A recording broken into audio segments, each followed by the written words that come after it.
समीक्षा करने का भी अधिकार दिया गया था। सरकार को रिलीजन के आधार पर भेदभाव करने से स्पष्ट रूप से प्रतिबंधित किया गया था। सार्वजनिक अनुदान प्राप्त करने वाले स्कूलों को रिलीजियस एजुकेशन देने की मनाही थी और यह भी स्पष्ट किया गया था कि स्टेट का कोई रिलीजन नहीं होगा, यानी वह सेकुलर होगा। और यह बात वे लोग कह रहे थे जिन्हें हमारे सामने बैठे कुछ लोगों के दल कांग्रेस के लोग कम्युनल कहा करते थे। यह बात उन लोगों ने कही थी। अध्यक्ष महोदय, constitution of the Hindustan free state से डॉक्टर श्यामा प्रसाद मुखर्जी बेहद प्रभावित थे।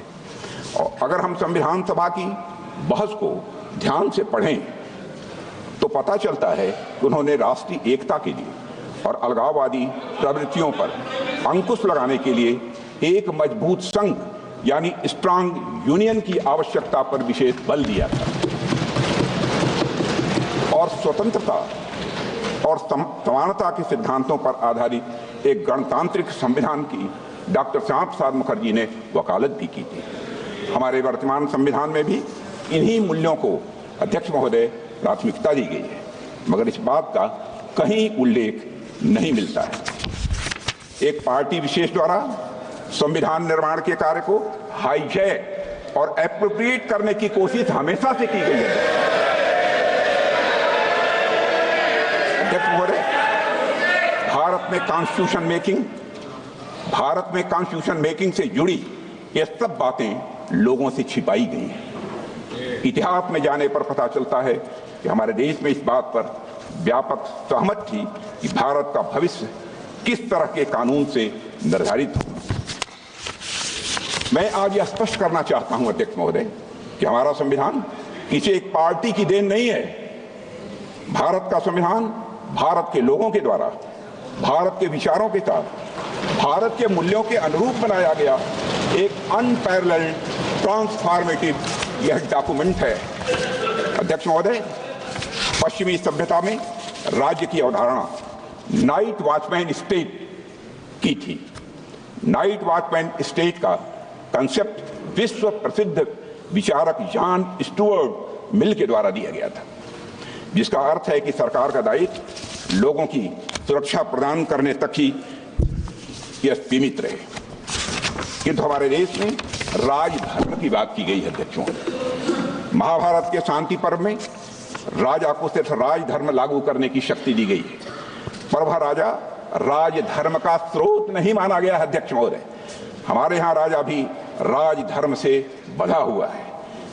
उसकी शक्तियां लोगों के कल्याण के लिए हैं, समाज के कमजोर वर्गों के रक्षा के लिए है। अध्यक्ष महोदय, हमारा संविधान कॉन्स्टिट्यूशनल मशीनरी के जरिए नागरिकों के कल्याण के लिए पूरी तरह से प्रतिबद्ध है। उनकी स्वतंत्रता सुनिश्चित करने के लिए भी यह प्रतिबद्ध है। हमारा संविधान नागरिकों के समग्र विकास के रास्ते में आने वाली सभी बाधाओं को हटाने तथा समुचित विकास के लिए अनुकूल परिस्थितियां पैदा करने के लिए राज्य को निर्देश देता है। संविधान के भाग 4 में दिए गए directive principles of state policy से यही भावना निकलकर सामने आती है। अध्यक्ष महोदय, मुझे इस बात का गर्व है, गर्व नहीं बल्कि मुझे गौरव की अनुभूति है कि प्रधानमंत्री नरेंद्र मोदी जी के नेतृत्व में हमारी सरकार सबका साथ, सबका विकास, सबका विश्वास और सबका प्रयास की भावना के साथ यह काम कर रही है। हमारी सरकार भारत के संविधान में निहित धर्म और भावना दोनों के अनुरूप काम कर रही है। अध्यक्ष महोदय, हमारा संविधान प्रोग्रेसिव है। हमारा संविधान प्रोग्रेसिव है, प्रगतिशील है, समावेशी है, परिवर्तनकारी है। हमारे संविधान ने हमें एक ऐसे समाज के निर्माण का ब्लूप्रिंट दिया है जिसमें हर प्रकार से समाज में समरसता हो, सद्भाव हो और साथ ही समृद्धि भी हो। अध्यक्ष महोदय, जहां देश के शीर्ष पद को प्राप्त करने के लिए जन्म की पहचान मायने न रखती हो, यह है हमारा संदेश। जहां एक गरीब परिवार में जन्म लिया व्यक्ति भी प्रधानमंत्री बन सके, देश का और वह देश का राष्ट्रपति भी बन सके। संविधान क्रियान्वयन के कुछ वर्षों बाद ही संविधान की मूल भावना को ताक पर रख दिया गया था अध्यक्ष महोदय, लेकिन हमारी सरकार ने संविधान के मूल्यों को खुले और सच्चे मन से स्वीकार किया है। मुझे खुशी है कि हमारी सरकार संविधान की मूल भावना को केंद्र में रखकर जनहित के मार्ग पर तेजी से आगे बढ़ रही है। हमने गुलामी की मानसिकता को समाप्त करके भारतीय न्याय संहिता, भारतीय नागरिक सुरक्षा संहिता और भारतीय साक्ष्य अधिनियम जैसे नए कानूनों को पारित किया है।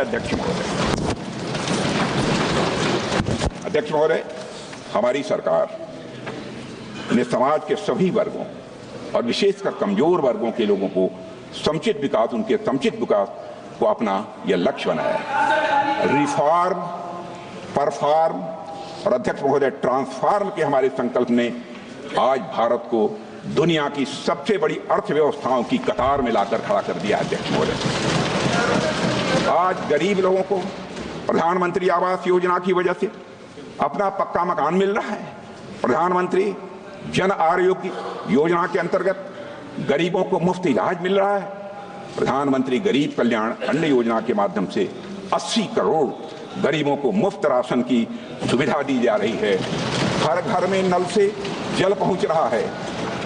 हर घर में शौचालय बन रहे हैं। अध्यक्ष महोदय, हमारे देश में लगभग आधी आबादी महिलाओं की है। महिला सशक्तिकरण की दिशा में हमारी सरकार हर संभव प्रयास कर रही है। सामाजिक न्याय के संवैधानिक आदर्शों के अनुरूप विमेन डेवलपमेंट के साथ विमेन लेड डेवलपमेंट को सुनिश्चित करने के लिए हमने नारी शक्ति बंधन अधिनियम भी पास किया है और इससे राजनीतिक क्षेत्र की महिलाओं का प्रतिनिधित्व बढ़ेगा तथा उनका सशक्तिकरण भी यह सुनिश्चित होगा। इसी सोच के तहत अध्यक्ष महोदय, हमारी सरकार ने वर्ष 2018 में राष्ट्रीय पिछड़ा आयोग को संवैधानिक दर्जा दिया है। पहली बार आजाद भारत के इतिहास में। आर्थिक रूप से कमजोर वर्गों की उन्नति के लिए साल 2019 में संविधान संशोधन किया गया है। इसके लिए हमने आर्थिक आधार पर 10% आरक्षण का अवसर प्रदान किया है इकोनॉमिकली बैकवर्ड क्लास के लिए।